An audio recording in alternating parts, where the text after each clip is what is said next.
गांव विलासिता की गहराइयों में एक पुराना हवेली खड़ा है, जिसे साम्राज्यिक समय की अद्वितीय शैली में बनाया गया है। इस हवेली के चारों ओर खूबसूरत बाग और आंगन हैं।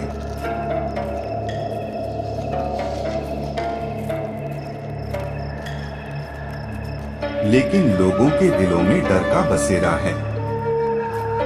गांव वासियों को इस हवेली के खौफ से कांपते हुए गुजरना पड़ता है, क्योंकि रात के समय वहां अजीब आवाजें सुनाई देती हैं।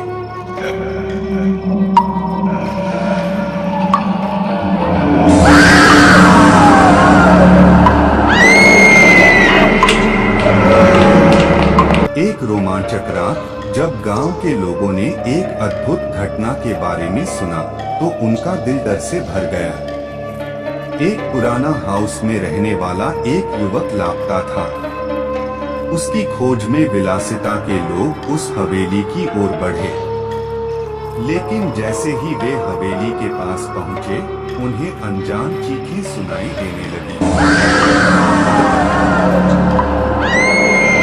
डर के बावजूद वे हाउस के अंदर धीरे धीरे घुसे। हवेली के अंदर वे एक गहरे अंधेरे के बीच खोज शुरू किए। वे हर कोने को जांचने लगे, पर उन्हें लड़के का कोई संकेत नहीं मिला। बार बार हावड़ा के भीतर की गहराइयों में उन्हें कुछ अनूठा महसूस होने लगा। वे वहां गए। हवेली के आधे समाप्त हो चुके कमरे में पहुंचे, जहां एक पुराना संगीत संचालक बार और एक छोटा सा पिंजरा था। पिंजरे के अंदर से उन्हें धीरे धीरे अंतरिक्ष का एक अनूठा आदमी नजर आया। उसका चेहरा उज़्बेक नामक ग्रंथ के भविष्यवाणियों की तरह चमक रहा था। वह उनसे बोला, मुझे धन्यवाद, आपने मुझे मेरी आजादी दिलाई है। विलासिता के लोग हैरान रह गए। तुम कौन हो? एक गांव वाला पूछा। आदमी ने मुस्कान में कहा, मैं वह हूँ जिसे तुम सब भूल चुके हो। मेरा नाम राहुल है। राहुल? सभी गांव वाले हैरान हो गए। उन्हें याद आया कि यही वह बच्चा था जो 10 साल पहले लापता हो गया था। राहुल ने कहानी बताई कि उसे इस हवेली के अंदर एक गुप्त राज्य में भेज दिया गया था, जहां उसकी विशेष शक्तियां थीं। वह वहां जिंदगी बिताता था, एकमात्र कंपनी और उसकी विशेष संग्रहालय के साथ। राहुल के संग्रहालय में अनेक रहस्यमय वस्तुएं थीं, जिनकी उसने अपनी यात्रा के दौरान जमीन से उठाई थी। ये वस्तुएं अद्वितीय शक्तियों से संबंधित थीं और उन्हें राहुल ने सांप्रदायिक रूप से प्रदर्शित किया था। एक दिन राहुल को गांव में वापस लौटना पड़ा।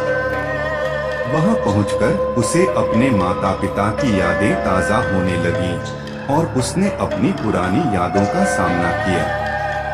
वह गांव की सभी गतिविधियों में भाग लेने लगा और अपने जीवन की नई शुरुआत की तैयारी करने लगा। वहां विलासिता के लोग भी हर्ष से उसका स्वागत किया। उनके दिलों में भावनाएं भर गईं, क्योंकि उन्होंने सोचा कि वह बच्चा वापस लौट आया है, जिसे वे कभी भूल चुके थे। राहुल की वापसी के बाद विलासिता गांव में एक सामर्थ्यशाली संगठन का निर्माण हुआ, जिसका उद्देश्य गांव की समृद्धि और सुरक्षा को बढ़ाना था। राहुल भी इस संगठन का हिस्सा बना और उसने अपनी अद्भुत शक्तियों का उपयोग करके गांव के लिए विकास की दिशा में कदम उठाया। धीरे धीरे विलासिता का चेहरा बदलने लगा। गांव की सड़कें सजीव और भीड़ भाड़ से भर गई। नई सुविधाएं और स्थल संरचनाएं उपलब्ध होने लगी। लोग एक दूसरे के साथ मेलजोल रहे।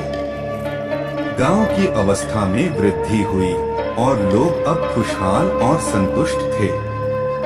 साथ ही राहुल ने भी अपने वायरल व्यवसाय को विस्तारित किया। उसने अपनी संग्रहालय की वस्तुओं को विश्व भर में प्रदर्शित किया, जिससे उसका नाम अंतर्राष्ट्रीय स्तर पर उजागर हुआ। इस प्रकार विलासिता गांव की एक अनोखी कहानी थी, जिसमें एक पुराना हवेली और एक लापता बच्चे का रहस्य था, जिसे एक खोज के माध्यम से हल किया गया। राहुल की वापसी से गांव की समृद्धि और सुरक्षा में सुधार हुआ और वह एक संगठित समुदाय के रूप में अब नई दिशा में अग्रसर हो रहा था।